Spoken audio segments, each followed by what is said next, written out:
Hi, thanks again for joining us in this episode too. And today we'll be focusing on your education and early confidence. How do you feel? Before we move further, thank you very much for the pointers that you shared in our the very first episode. Your Mhm. background and humble beginning and an amazing um, experience that you shared, what happened during your school time, and what gave you the curiosity or the trigger point for you to start learning English. That was amazing. And Thank you. yeah, so I'm pretty sure we are going to learn a lot more from you about your English learning journey and a lot of good ideas and strategies for our viewers, which will definitely help them in their English learning journey. Thanks, Sudhakar. Although this sounds like I have achieved so much, but in all reality, yeah, I think these are small changes. You don't realize that you're making these changes and it's going to amount to such a big difference. But yeah, you're making it sound bigger than it was for me. Due credits. Thanks, thanks. Thank you. Let me move on to my first question. Okay, so how comfortable were you with English learning during your school or college time?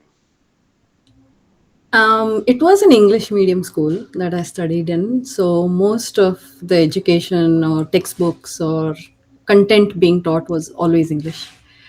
So we were, I would say, well trained on making sentences and the grammar of it, how the sentence should be formed with certain components of it, and so on.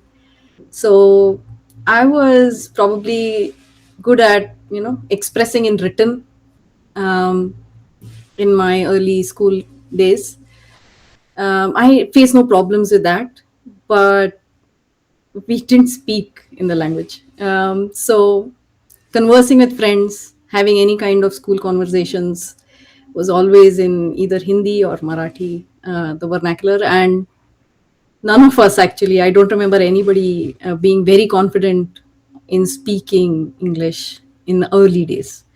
Maybe by the time we went into higher secondary schools, kids who would participate in speeches or those kind of debate kind of competitions, they picked up, because they had to have those conversations on stage, or they had to put their points forth on stage in the language. So they would speak pretty well. And yeah, I wasn't there even then because I wouldn't participate in these competitions. But yeah, as time progressed, written English became more and more sophisticated. We used a lot of vocabulary, we used a lot of tough words, and but we wouldn't know how to use it in day to day. Exactly. Spoken English is way different as compared to what you write. The science you learn and the science you speak are not the same. Very true, because many people would find it easier to write than to talk. Yes. And they can even put their ideas coherently in a writer, but while talking to someone, they might run out of words. Uh, Yes. they might feel like, oh, I knew what to say, but then I forgot all these Yes. things. So, yeah, the struggles you shared were real and are still valid in people who are at the learning stage at this point of time. And we will definitely have a lot of questions about that and how to overcome and how you uh, uh, did overcome all those challenges and became successful in English learning.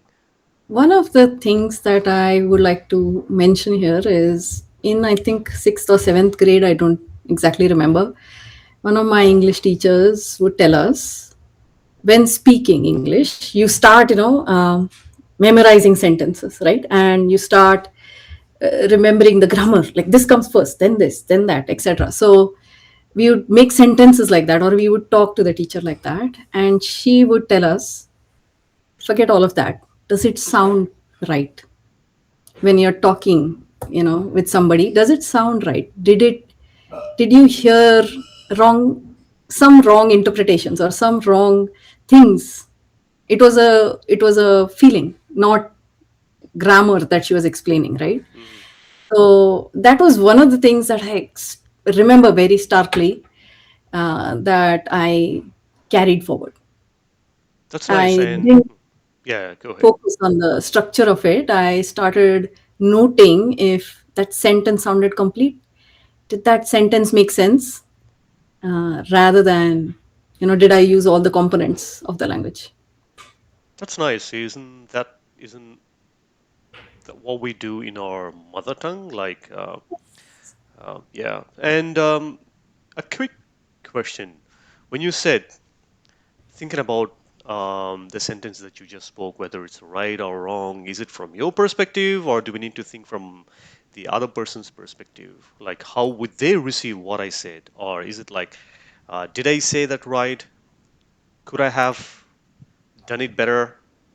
Something like that. It has to be from the other person's perspective. I mean, imagine that sentence being told to you. Hmm. Would you understand what was said? Or did it become too technical and you are not able to get any meaning out of that, what was said? Absolutely. That's the whole point of communication, if they got the point or not. Yeah. Yes, Brilliant. exactly. Good, good, good. So, can I move on to the next question? Yes. Were you confident in public speaking?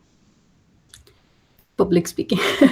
I was, I wouldn't call it stage fright because I wouldn't really participate in these speech competitions or things in school. And I said I wouldn't call it stage fright because I did take part in plays and stuff.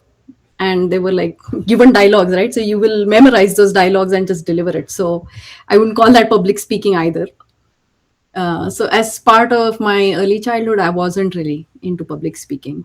And I think I only started doing it as part of my work, when I had to probably give trainings, because to me, even that is equivalent to public speaking. Trainings to your own team, let's say, explaining certain things that you've done as part of your, probably a period of time, last month, one quarter, explaining that to the team. That's something I would consider my first instances of public speaking. I think we should do a dedicated episode about it, which will also be useful for me. Because, say, for example, as you said, when we memorize something and then we keep talking about it, about that specific thing on stage, when I forget that, I might black out. So I'll be like Yeah. stunned, panicking. I don't know what to say next. So we should talk about that in detail in a dedicated Yes. episode. That'll be really Yeah, because helpful. when I was explaining this, so many other points were coming to me saying, it's not just delivering a content, right? You have to have confidence.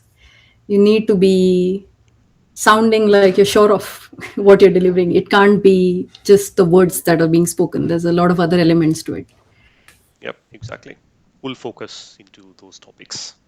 All Yes. right, good. So let me move on to the next question. Okay, so the final question of this episode is were there any blockers or points that stopped you from speaking English freely, whether it was in your school or college or workplace, wherever applicable? There was surely hesitation because maybe never done it before. In school, I remember everybody spoke the vernacular language. So if it was a matter of communicating with somebody, as long as it's done, it's fine, right? We wouldn't focus on what language is being used. And also in school, I don't think we realize that as a profession, whenever we get to, maybe a company or when we start a job, that we need to communicate in a language that is common for all. And with us in such a diverse country, even vernaculars are different. So that's when you start realizing, okay, English is important because it kind of is a common language that is spoken widely. But yeah, nothing stopped me from uh, communicating in English, but it was just not necessary as part of schooling. Hmm. Only when I started realizing that, okay, this doesn't make sense. I am in an English medium school. Why am I not able to even have simple conversations in English?